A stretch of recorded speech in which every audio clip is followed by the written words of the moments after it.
আসসালামু আলাইকুম, welcome back to channel. প্রিয় দর্শক, আজ আপনাদের সাথে ক্যারট জুস মিল্ক তৈরি করে শেয়ার করব।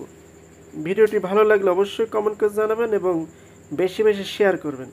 আমি প্রথমে 4টা গাজর নিয়েছি, 1 গ্লাস দুধ, পরিমাণ মতো আইস এবং খাঁটি মধু, বাংলাদেশের থেকে আনা খাঁটি মধু নিয়েছি।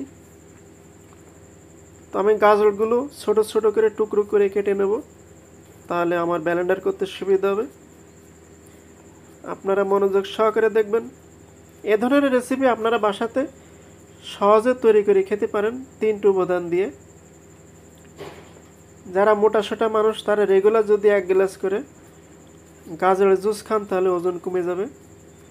মালয়েশিয়াতে খুবই প্রিয় একটি খাবার, সব রেস্টুরেন্টের গাজরের জুস তৈরি হয়। ভিডিওটি শেষ পর্যন্ত দেখবেন এবং আমার চ্যানেলটি আপনারা সাবস্ক্রাইব করবেন। আর যারা আমার চ্যানেলে নতুন অবশ্যই আপনারা চ্যানেলটি সাবস্ক্রাইব করবেন। আর যারা অলরেডি সাবস্ক্রাইব করেছেন থ্যাংক ইউ সো মাচ। অবশ্যই আমার হেল্প করবেন, আমার নতুন চ্যানেল আপনারা বেশি বেশি শেয়ার করবেন। আপনাদের আমি নতুন নতুন রেসিপি অবশ্যই দেখাবো। তো গাজরগুলো এখন আমি ব্লেন্ডার করব। তো দেখতে পাচ্ছেন গাজর দিয়ে দিলাম, এখন দুধটা দিয়ে দেবো। তো এখন আমি ভালো করে ব্লেন্ডার করে নেব। অবশ্যই ভালো করে ব্লেন্ডার করা লাগবে।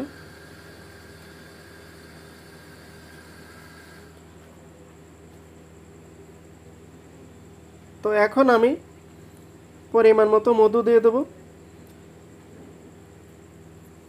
তো আপনারা আপনাদের টেস্ট অনুযায়ী যেমন মিষ্টি খান ততটুকু পরিমাণে আপনারা মিষ্টি দিয়ে দেবেন। আপনারা প্রয়োজন হলে চিনিও দিতে পারেন। তো এখন আমি আবার ভালো করে ব্লেন্ডার করে নেব।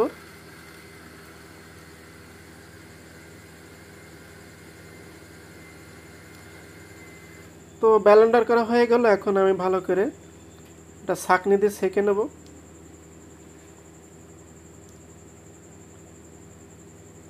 দেখতে পাচ্ছেন অসাধারণ একটি কালার চলে এসেছে। গাজরের জুস খাইতে খুবই মজা এবং খুবই টেস্টি হয়ে থাকে। আপনারা অবশ্যই বাসাতে তৈরি করে খাবেন। আমি ভালো করে এখন ছেঁকে নেব।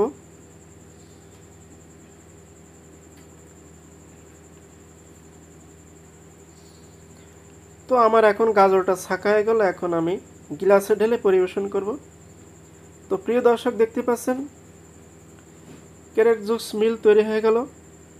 তো ভিডিওটি ভালো লাগলে অবশ্যই কমেন্ট করে জানাবেন এবং বেশি বেশি শেয়ার করবেন। তো আজকের মতন এখানে বিদায় নেব। সবাই ভালো থাকুন, সুস্থ থাকুন। আসসালামু আলাইকুম, আল্লাহ হাফেজ।